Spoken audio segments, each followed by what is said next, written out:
l'ange est descendu. Il roule la pierre du tombeau vaincu. À toi la gloire, alléluia. À toi la gloire, ô ressuscité. À toi la victoire pour l'éternité. Alléluia, nous célébrons ce matin ta victoire. Tu es le Dieu qui est ressuscité, tu es vivant, tu as triomphé de la mort. Nous déclarons, alléluia, que même les portes de l'enfer n'ont pas pu te retenir. Alléluia, nous célébrons ta victoire, ô Jésus. Alléluia, alléluia, amen, amen. Jésus est vivant. Alléluia, c'est notre espérance. Alléluia. Je ne sais pas si vous achetez, vous avez renouvelé votre électroménager, mais si vous achetez par exemple un objet ménager comme un aspirateur ou un lave-linge ou même une voiture, vous avez la possibilité d'avoir une garantie, n'est-ce pas? Et soit parce que vous signez un document ou alors vous rajoutez un surplus, et quand l'objet casse ou dysfonctionne, eh bien le magasin se charge de changer la pièce ou même de vous en redonner un neuf. Et j'aimerais vous dire que ce matin, Pâques, vous le savez, vous et moi, ce n'est pas les œufs en chocolat, mais que même si on aime le chocolat, vous et moi, mais que Pâques, c'est la garantie divine que Dieu tient parole au-delà de la mort. Amen. Nous en avons la garantie. Vous savez, certains peut-être diront, mais qu'est-ce que finalement ça change que Jésus soit ressuscité ou pas? Est-ce que c'est important que Jésus soit ressuscité? Est-ce que ça a des conséquences? Et quelles conséquences ça a pour notre foi, mais surtout pour notre vie quotidienne? Parce que c'est pas simplement de faire une prédication le dimanche de Pâques, on prêche Jésus ressuscité, on chante Jésus ressuscité, mais quelles conséquences ça a dans ma vie de foi et dans ma vie quotidienne? Le chapitre 15 de l'Épître aux Corinthiens nous donne une partie de la solution. Nous allons lire un extrait de ce chapitre 15. Je vous encourage à le lire à la maison. Lisez le chapitre 15 de la première épître aux Corinthiens, parce que je vais prêcher sur tout le chapitre. On ne va pas le lire tout, n'est-ce pas? Ça serait trop long. Mais lisez-le à la maison et réfléchissez à ce qui est dit de la part de l'apôtre Paul. Prenez avec moi 1 Corinthiens, chapitre 15, verset 1er, et on va lire jusqu'au verset 14. J'ai pas mis tout le texte, alors vous allez prendre vos Bibles, hein? On devient feignant, hein, quand on a le vidéoprojecteur, hein? C'est pas vrai? Bon, prenez vos Bibles, prenez vos smartphones si vous n'avez pas pris vos livres physiques. Donc, avant-dernier chapitre, Épître aux Corinthiens. Je vous rappelle, frères, l'évangile que je vous ai annoncé et que vous avez reçu, dans lequel vous demeurez ferme, et par lequel vous êtes sauvés, si vous les retenez dans les termes où je vous l'ai annoncé. Autrement, vous auriez cru en vain. Je vous ai transmis avant tout ce que j'avais aussi reçu. Christ est mort pour nos péchés selon les Écritures. Il a été enseveli. Il est ressuscité le 3e jour selon les Écritures. Il a été vu par Céphas, puis par les 12, puis ensuite il a été vu par plus de 500 frères à la fois, dont plusieurs sont encore vivants et dont quelques-uns sont décédés. Ensuite, il a été vu par Jacques, puis par tous les apôtres. On peut sauter verset 11. Ainsi donc, que ce soit moi, que ce soit eux, voilà ce que nous prêchons et c'est ce que nous avons cru. Or, si l'on prêche que Christ est ressuscité d'entre les morts, comment quelques-uns parmi vous disent qu'il n'y a pas de résurrection des morts? Et s'il n'y a pas de résurrection des morts, Christ non plus n'est pas ressuscité. Et si Christ n'est pas ressuscité, alors notre prédication est vaine et notre foi aussi est vaine. Amen. J'aimerais souligner ces deux derniers versets, verset 12. « Si l'on prêche que Christ est ressuscité d'entre les morts, comment quelques-uns parmi vous disent qu'il n'y a pas de résurrection des morts? Et s'il n'y a pas de résurrection des morts, alors Christ non plus n'est pas ressuscité. » Quand nous lisons attentivement ce chapitre 15, et je vous encourage, comme je l'ai dit, à le lire à la maison, il semble que Paul ne veut pas forcément démontrer, même s'il donne des arguments sur cette résurrection, démontrer que Christ est ressuscité. Parce qu'il démarre sa lettre, c'est rendu comme ça, je vous rappelle. Alors il ne va pas apprendre quelque chose de nouveau, c'est comme s'il voulait dire aux Corinthiens, il voulait appuyer, il avait besoin de revoir ses instructions élémentaires, cette base, de vérifier qu'on part sur la même base. On est d'accord ? Oui, Christ est mort et Christ est ressuscité. Il dit, c'est sur cet évangile qu'ils ont reçu et par lequel ils sont devenus croyants et qu'ils ont été sauvés. D'ailleurs, beaucoup de biblistes, de commentaires disent que, en fait, ces versets 3, 4 et 5 font partie comme d'un des plus anciens credos dans l'Église primitive qui annonce la mort et la résurrection. Et ça montre que la proclamation de la résurrection faisait partie intégrale du message, des premiers chrétiens. Et comme je vous l'ai souvent dit, et je l'ai souvent dit à Pâques, c'était une salutation même que les premiers chrétiens se disaient l'un en l'autre. Comme les Juifs disaient « que la paix soit avec vous », eh bien les chrétiens disaient « est-il ressuscité ?» Et ils répondaient « oui, il est vraiment ressuscité ». Et ils le faisaient ça, pas simplement le jour de Pâques, mais chaque fois qu'ils se rencontraient. Alléluia. Parce que c'était un signe très fort pour eux. Oui, Jésus est vivant. Donc, la plupart des Corinthiens croyaient donc en la résurrection du Christ. Mais ils avaient beaucoup plus de mal à admettre la leur. Et surtout celle des autres. Vous savez pourquoi? D'où venait cette confusion? D'où venait ce problème? Parce qu'il faut se souvenir que ce n'étaient pas des Juifs. C'était la plupart, des Grecs.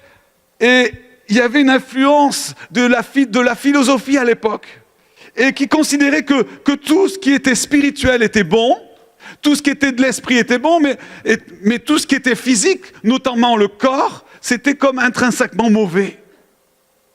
La matière était mauvaise, et juste l'esprit était bon.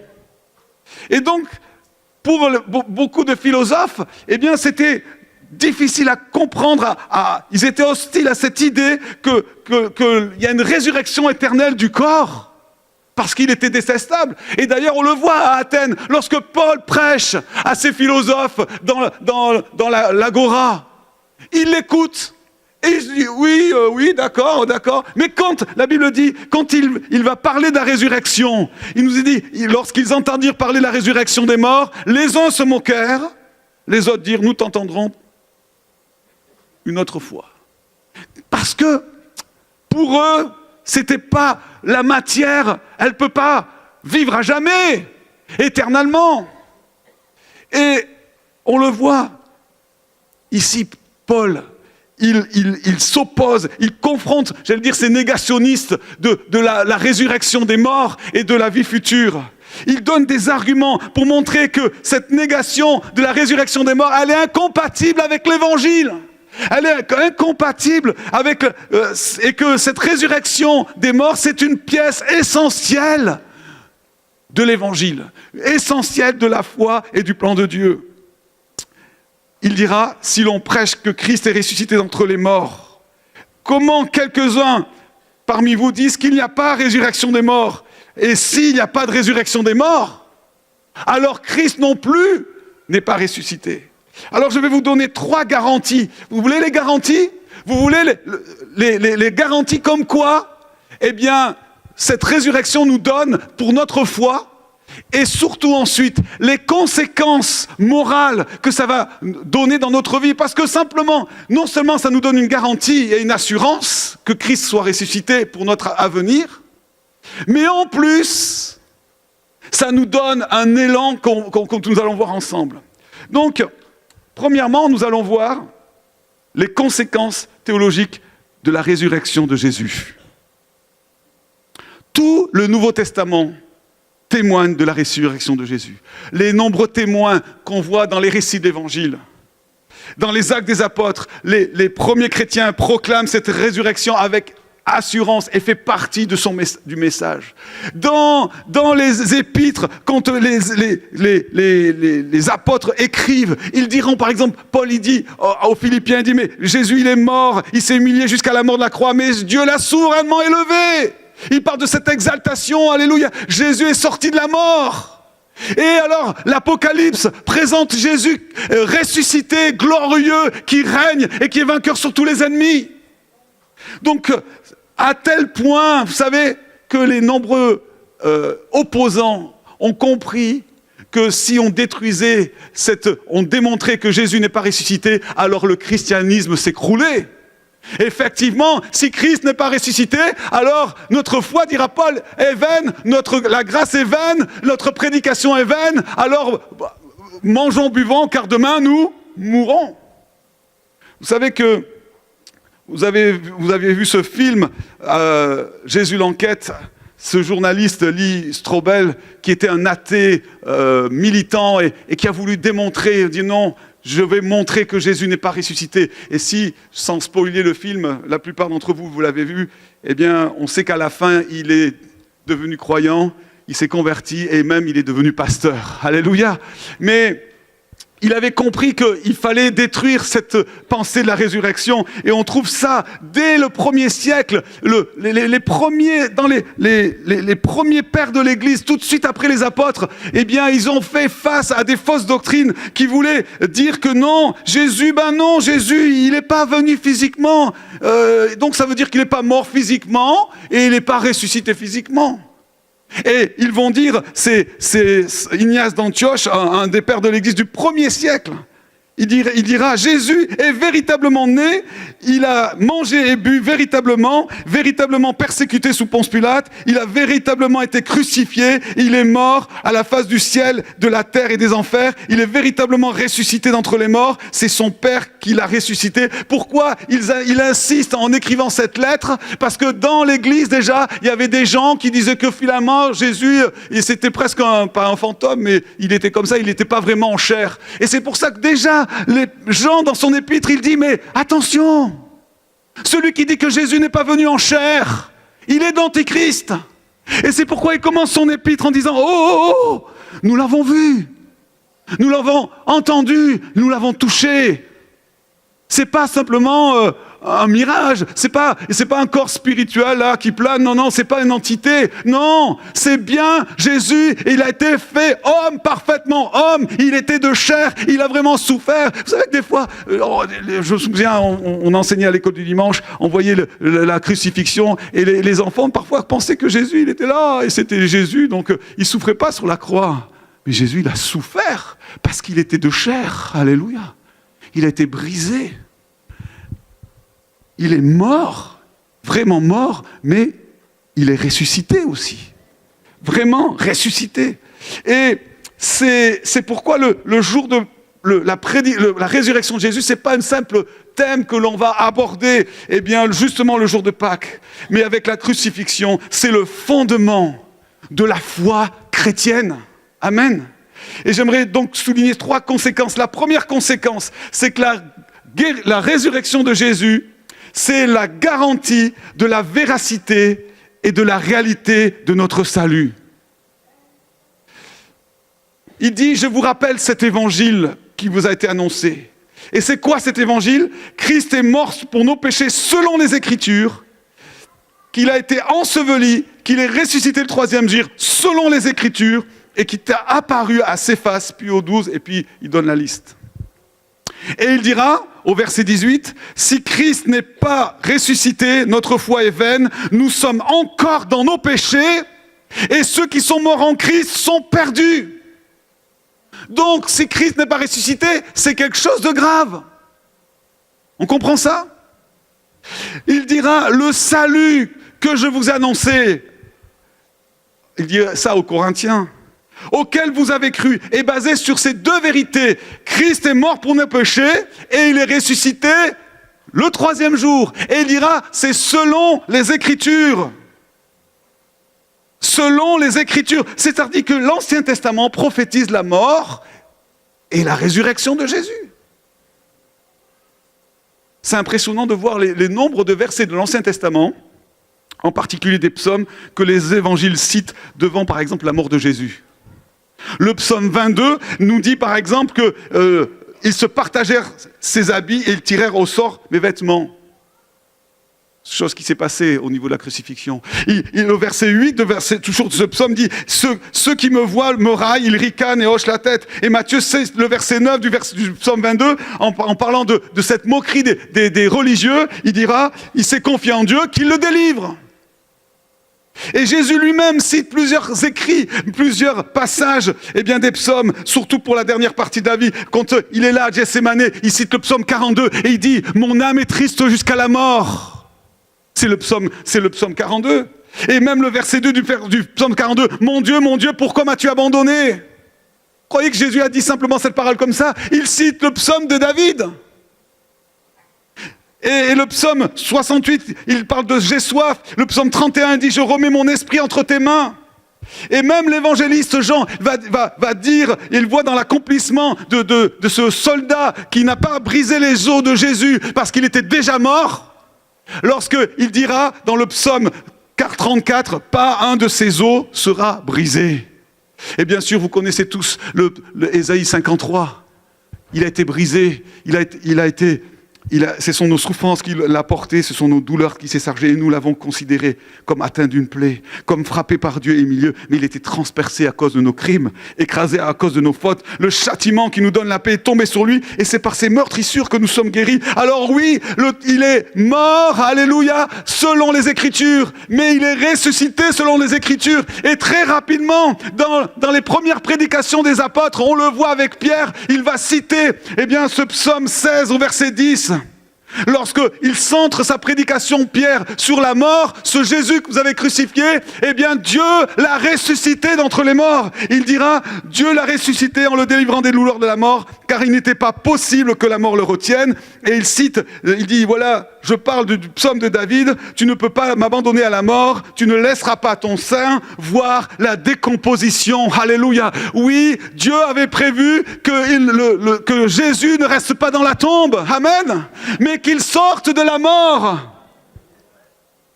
Et Ésaïe 53, non seulement parle de la mort, mais quand il dit, après avoir livré sa vie en sacrifice pour le péché, il verra une postérité et prolongera ses jours. Alléluia. Oui, par les Écritures, mais aussi par des faits. Il a été enseveli. C'est important de considérer ça. Il a été enseveli. C'est-à-dire qu'il était bien mort et enterré, il a été mis au tombeau. Alors vous n'avez qu'à considérer les récits de l'Évangile qui nous parlent de cette crucifixion, cloué à cette croix, flagellé, 40 coups moins 1, on imagine la souffrance. Normalement, on était soit flagellé, soit crucifié. Là, il a les deux. Et on comprend la faiblesse de Jésus quand il porte le linteau, parce qu'il est épuisé déjà. Une nuit sans dormir, battu, flagellé. Et là, il nous est dit que le soldat va lui percer le côté. Et on sait que... Il y a des gens qui vont dire « Oh, mais il a percé l'estomac, c'est pour ça qu'il est sorti. » Non, non. Dans le texte, il a percé le côté droit. Et il nous a dit qu'il est sorti de l'eau et du sang. Et les médecins ont fait des études en montrant que c'était la preuve qu'il y avait déjà une décomposition, que déjà la plèvre était là au niveau du poumon, tout le liquide est parti. Il y avait du sang, il y avait de l'eau. C'est pour ça, il était déjà mort. Il était bien mort. Mais il nous est dit que selon Jean, il a été enseveli à la manière des Juifs. Il a été embaumé avec des aromates. Et il nous est dit que c'était Nicodème qui a porté ce mélange de myrrhe et d'aloès qui environ 100 livres. Je ne sais pas si vous imaginez ce que ça fait 100 livres. Ça faisait 32 kilos. C'était un embaumement pour les rois en fait. Parce que ça coûtait extrêmement cher. Et j'ai à cette pensée ce chant qui dit « Il eut la croix pour trône ». Et sur la croix, eh bien, on lui a dit « C'est celui-ci le roi des Juifs ». Et en fait, on l'a embaumé comme un roi. Et d'ailleurs, Jésus ne va jamais parler de la croix par rapport à lui. Il va parler de son élévation. Parce que, oui, la croix, c'est la gloire de Dieu, amen. À la croix, il a dépouillé toutes les autorités dans les lieux célestes, il les a livrées en spectacle, il a cloué la dette qui nous condamnait, l'acte qui nous condamnait, alléluia. Mais il n'est pas resté à la croix. Le 3e jour, il est ressuscité. Et il a été vu. Oui, il y a des témoins. Il y a plusieurs témoins, il y a tout un listing qui nous est donné. Et Pierre ici est le premier témoin à la barre. Et vous savez ce qu'il dira lorsque, dans son épître, il dit en effet, ce n'est pas en suivant des fables habilement conçues que nous avons fait connaître la puissance et l'avènement de notre Seigneur Jésus-Christ, mais comme ayant vu sa majesté de nos propres yeux. Alléluia!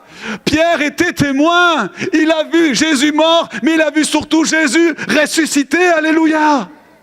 Alors oui, ce n'est pas une fable historique, ce n'est pas des fables habilement conçues, dira-t-il. Mais c'est un fait historique. C'est pas trop beau pour être vrai. C'est à la fois trop beau et c'est tellement vrai. Amen. Et il a été vu à plus de 500 frères à la fois. Et ça nous montre que c'est pas une manipulation, une hallucination. Peut-être quelques-uns ou quelques femmes qui, d'ailleurs, c'était au début. Hein, mais est-ce qu'elles ont bien vu là? Attends, elles disent qu'il est ressuscité, elles disent que le tombeau est vide. On va aller voir quand même les hommes, nous les hommes. Non. 500 frères à la fois, la Bible nous dit. Si Christ n'est pas ressuscité, notre foi est vaine, nous sommes encore dans nos péchés. Et c'est important parce que le salut ne se parachève qu'avec la résurrection. En mourant sur la croix, Jésus a dit « Tout est accompli ». En ressuscitant Jésus, le Père a contresigné cette déclaration. Amen.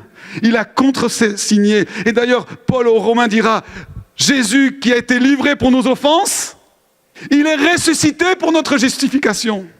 Il dira, nous avons été réconciliés par sa mort, mais bien plus, nous sommes sauvés par sa vie. Alléluia.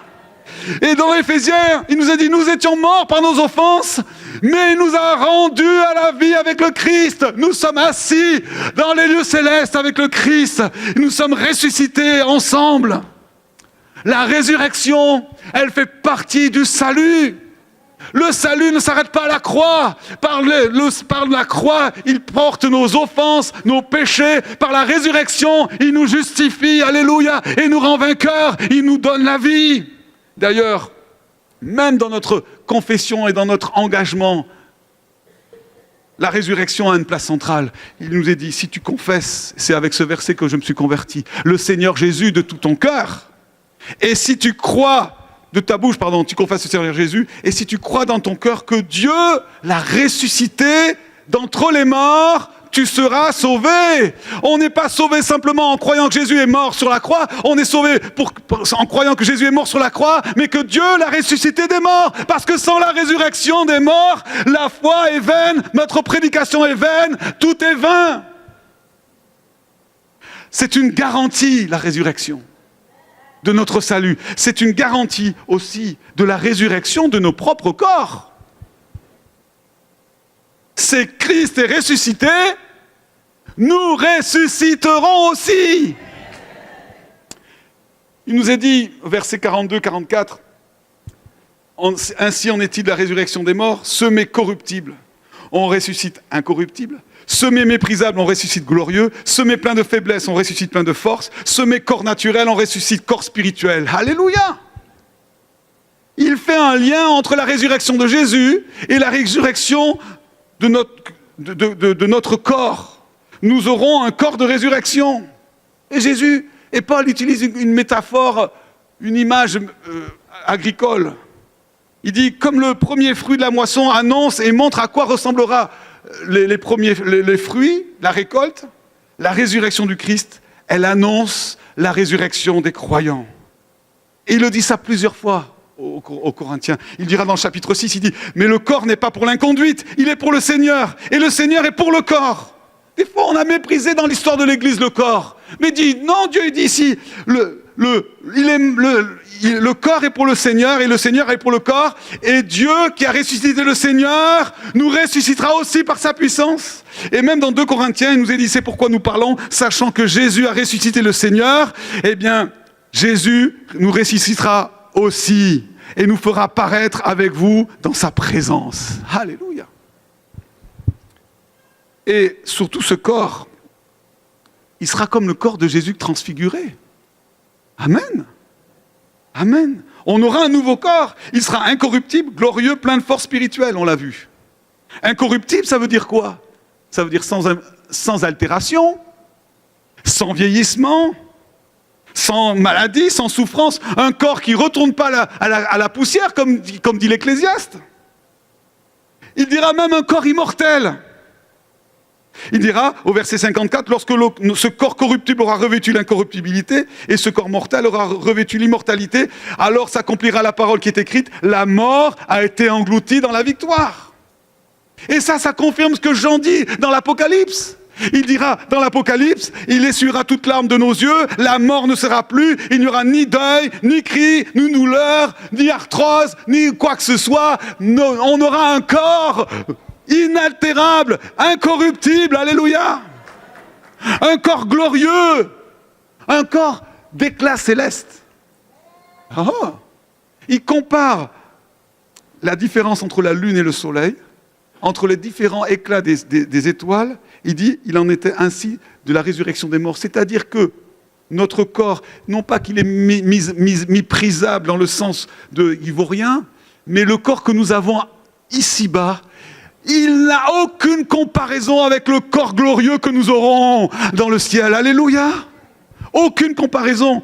Il sera plein de force, c'est-à-dire vigoureux. Et il y a cette opposition entre la force et la faiblesse. Et il y a des traductions qui ont traduit semé infirme et faible. Il sera plein de force. Et peut-être qu'on peut penser que là-haut, on n'aura plus d'infirmité, plus d'handicap, plus de membres en moins. Nous serons pleins de vie et de vigueur, plus de fatigue, plus d'épuisement, plus de lassitude. Ce corps, ce ne sera pas un corps comme ça, comme des fantômes là. On aura un vrai corps, mais un corps inaltérable, glorieux, plein de force. Oh, alléluia! Peut-être que tu as un handicap, peut-être que tu boites, peut-être que ton corps il est plein de rhumatisme, peut-être que ton corps il est même en train de se détruire, peut-être que le cancer est en train de ronger ton corps, peut-être que tu te manques une partie, peut-être que ton corps il te plaît pas, il est pas comme tu le voudrais. Mais Dieu il dit que, alléluia, à la résurrection des morts, nous aurons un corps plein de force. Et même un corps spirituel. Alors, c'est quoi un corps spirituel?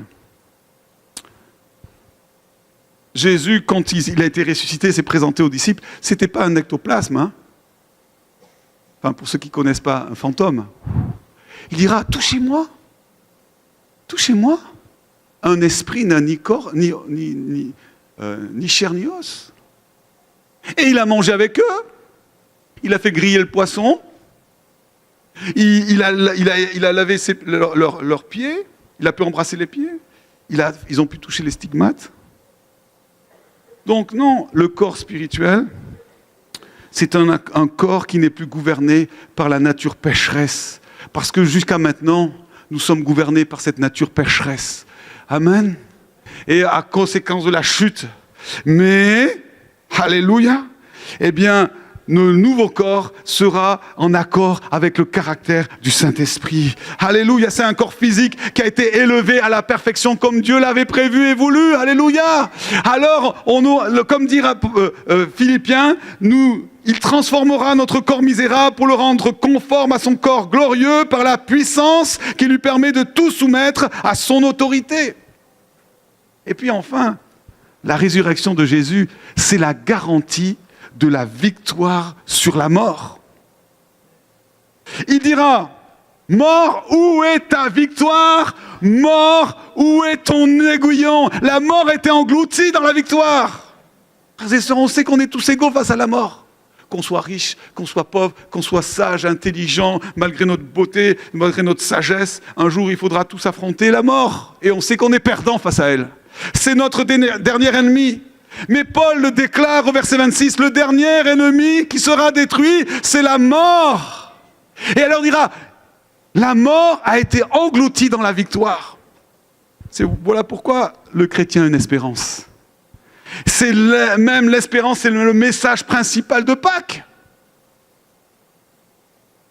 Et c'est pour ça qu'il s'adresse à tous les sceptiques de Corinthe, qui nient la résurrection des morts. Il dira, mais comment quelques-uns parmi vous disent qu'il n'y a pas de résurrection des morts? Mais il s'adresse à tous les sceptiques de notre temps.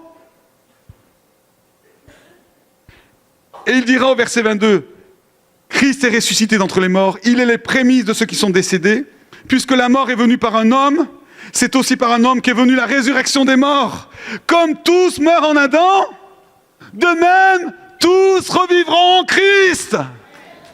Alléluia!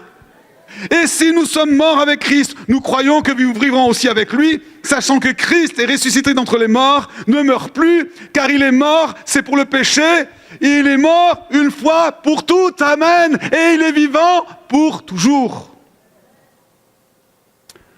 C'est pour ça que quand nous mourrons, nous ressusciterons, et nous serons vivants à jamais. La mort n'aura plus de pouvoir, elle n'existera plus. Celui qui a ressuscité Christ d'entre les morts rendra la vie à nos corps mortels par l'Esprit qui habite en nous.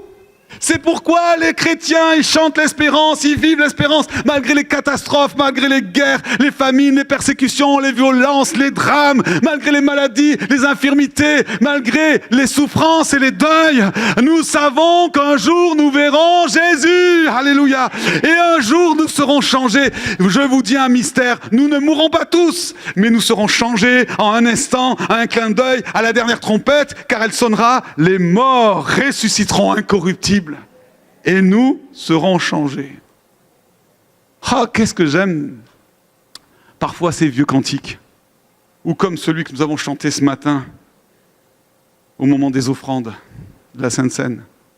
Ce chant, par exemple, écrit par Édouard Monod, qui dit « Christ est ressuscité ».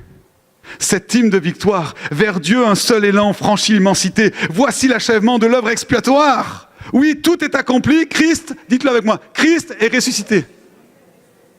Le sépulcre vaincu proclame avec puissance sa justice est parfaite et sa divinité. Adorons en Jésus, qu'il est par sa naissance, il est le Fils unique. Nous briserons aussi un jour la proie de pierre, un jour nous atteindrons le seuil d'éternité, et là nous recevrons dans la maison du Père le bonheur éternel. À s'unir à sa vie, le Rédempteur appelle, aimant de son amour saint, de sa sainteté, sur cette terre entrons dans cette vie nouvelle, en attendant les cieux. Amen. Et c'est notre chant qui dit, quand sur l'ordre du Seigneur, bientôt les tombes s'ouvriront. Pour nous, le grand matin se lèvera, quand heureux près du Sauveur, les élus se retrouveront, et le grand appel enfin retentira. Quand là-haut, dans le ciel même, se fera l'appel suprême, par Jésus que mon cœur aime, oui, je sais, gloire à Dieu, je serai là. En ce jour si merveilleux, les morts en Christ se lèveront. Pour l'éternité, Jésus les recevra. Triomphants et glorieux, ces rachetés apparaîtront, et le grand appel enfin retentira. Alléluia. Alléluia.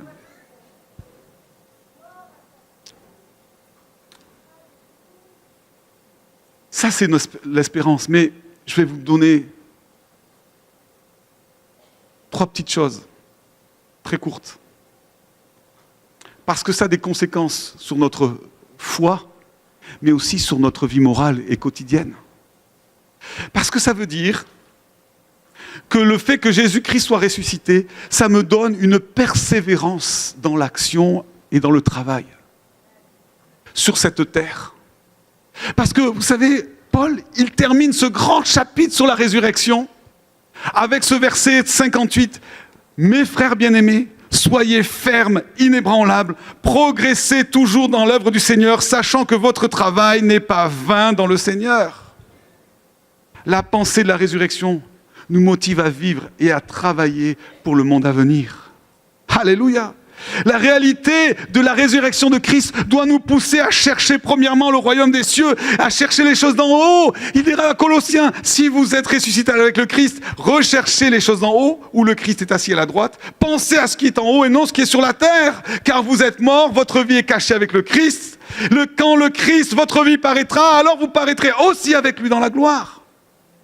Vous savez, il y a peu de choses qui dans ce monde durent. Toutes les grandes civilisations sont passées. Vous savez, il reste que des ruines aujourd'hui de certaines civilisations. Ça fait la joie simplement des archéologues et des historiens et des musées. Cette semaine, on a vu que Notre-Dame a brûlé. Ça faisait 800 ans qu'elle était là. Et les gens, les Parisiens étaient traumatisés. Mais même ce qui pourrait nous paraître éternel peut passer. Le travail de nos mains, ce que nous avons accompli sur terre, qu'en sera-t-il après notre mort? Dans un siècle? Où sera l'église ici? Le bâtiment? Est-ce qu'on se souviendra encore de nous? Même si on est dans le livre d'histoire, mais qu'est-ce que cela nous importe? C'est ce que dit l'Ecclésiaste. J'ai haï tout le travail que j'ai fait sous le soleil, dont je dois laisser la jouissance à l'homme qui me succédera, et qui sait s'il est sage ou insensé. Cependant, il sera maître de mon travail, et tout le fruit de ma sagesse sous le soleil, et c'est une vanité, c'est vain. Hein. Vous avez senti parfois ce sentiment d'insignifiance en disant, mais qu'est-ce que je vais laisser? C'est quoi le sens de mon travail? Est-ce que je vais laisser à mes enfants, mes propres enfants? Qu'est-ce que je vais transmettre autour de moi? Ce que j'ai bâti, ce que j'ai accompli, ce que j'ai fait. Si demain je dois partir, comme ce pasteur qui a eu une crise cardiaque, peut-être demain c'est fini. On a prié pour lui, et merci Seigneur, qu'il aille mieux. Mais la vie, elle est comme ça. Et ces pensées, elles peuvent être déprimantes, n'est-ce pas? À moins que Jésus est ressuscité. Parce que si Christ est ressuscité, alors nous ressusciterons aussi. Et il nous est dit, ainsi, votre travail ne sera pas vain. Il dira, oui, notre prédication pourrait être vaine, notre foi peut être vaine, tout peut être vain. Mais il dit, puisque Christ est ressuscité, notre travail n'est pas vain. Mon travail compte, alléluia. Frères et sœurs, à cause de la résurrection de Jésus, nos travaux dans le Seigneur ne sont pas vains. Alléluia. C'est ce que dit Jean.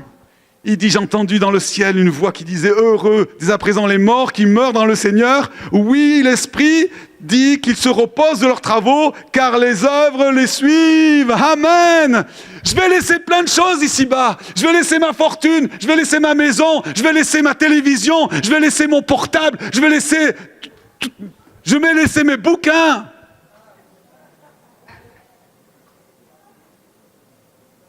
J'en ai fait l'effort, j'en ai donné un ce matin. Chaque fois que j'en donne un, c'est un petit déchirement.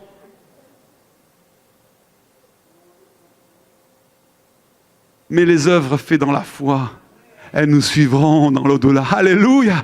Et c'est ce qui me motive. C'est ce qui me motive à travailler, à servir. Je travaille pour le royaume de Dieu. Je ne travaille pas pour un pasteur. Je ne travaille pas pour une église. Je ne travaille pas pour la renommée. Je travaille pour Jésus!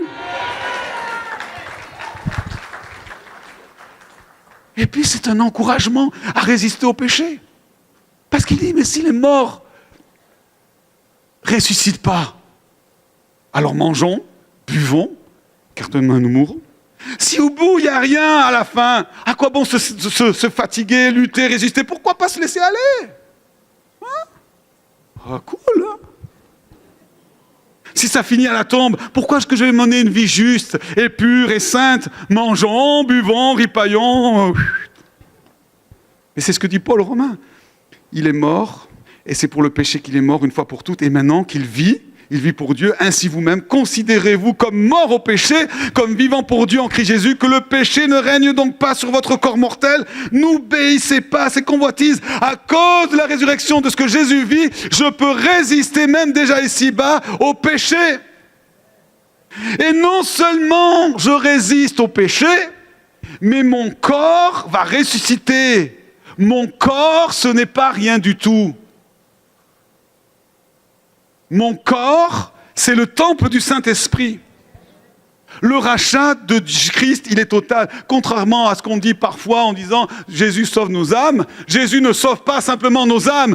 Thessaloniciens dit qu'il vous a sanctifié lui-même tout entier, que votre être, votre esprit, votre âme et votre corps soient conservés sans reproche à l'avènement de notre Seigneur, le Jésus-Christ.